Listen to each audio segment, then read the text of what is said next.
time بين فخنكم. الكحة من الأعراض الشائعة التي يمكن أن تكون مزعجة، لكنها في الحقيقة رد فعل طبيعي من الجسم لتنظيف الجهاز التنفسي. اليوم سنتعرف على أنواع أدوية الكحة وكيفية عملها. مهدئات السعال. كيف تعمل؟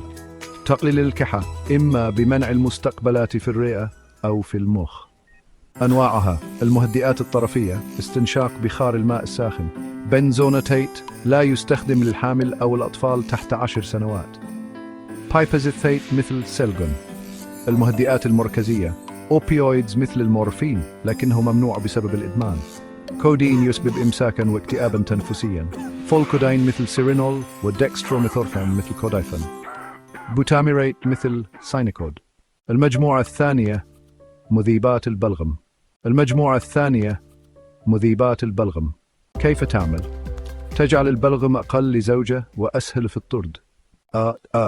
أنواعها: برومهيكسين مثل بيسولفون، وكاربوسيستين مثل ميوكوسول، لا يفضل لمرضى قرحة المعدة. أمبروكسول مثل ميوكوسولفان، يساعد على توسيع الشعب الهوائية. أسيتيلسيستين مثل أسيتيلسيستين، يكسر الروابط الكيميائية في البلغم، ويستخدم أيضا في حالات التسمم بالباراسيتامول. المجموعة الثالثة طاردات البلغم. كيف تعمل؟ تزيد كمية الماء في البلغم ليسهل الطرود بالكحة. أمثيفينيسين مثل أوبلكس. أمونيوم كلورايد مثل أفيبكت. أدوية تناسب الكحة الجافة والمنتجة للبلغم معا: أوكسيلادين مثل نيوبرونكوفين.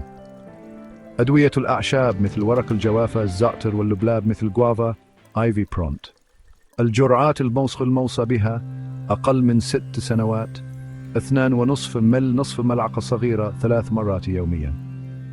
من 6 إلى 12 سنة، 5 مل، ملعقة صغيرة 3 مرات يوميا. أكبر من 12 سنة، ملعقة أو ملعقتين كبيرتان 3 مرات يوميا. الجرعات الموصى بها: أقل من 6 سنوات، 2.5 مل، نصف ملعقة صغيرة 3 مرات يوميا. من 6 إلى 12 سنة، 5 مل، ملعقة صغيرة 3 مرات يوميا. أكبر من 12 سنة، ملعقة أو ملعقتين كبيرتان 3 مرات يوميا. كانت هذه لمحة سريعة عن أدوية الكحة. لا تنسى استشارة الطبيب أو الصيدلي قبل تناول أي دواء. نتمنى لكم دوام الصحة والعافية.